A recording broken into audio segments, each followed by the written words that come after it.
Cooperative societies act के कुछ प्रावधानों को चैलेंज किया गया था और ये Gopal Rathi versus state of Rajasthan bunch cases थे।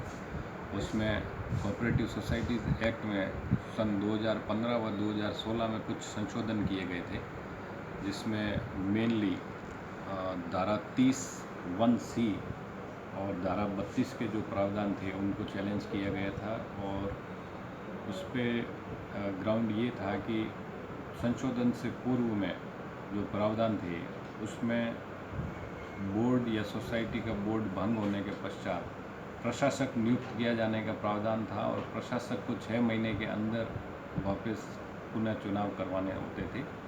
लेकिन इन संशोधन के बाद में प्रशासक द्वारा 6 महीने में चुनाव करवाने की जो अवधि नियत थी उस 6 माह की अवधि को डिलीट कर दिया गया था।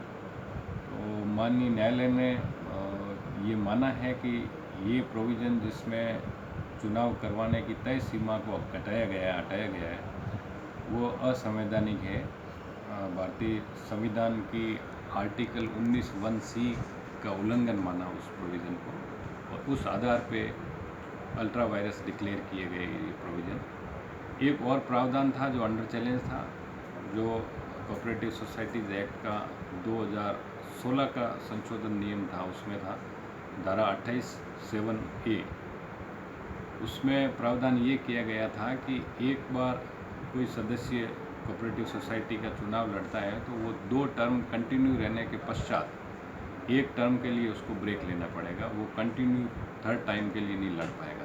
तो उस प्रावधान को माननीय न्यायालय ने संविधान की प्रावधान है उसके उल्लंघन में नहीं माना और उस प्रावधान को इंटैक्ट रखा है, मेंटेन किया है, सस्टेन किया है।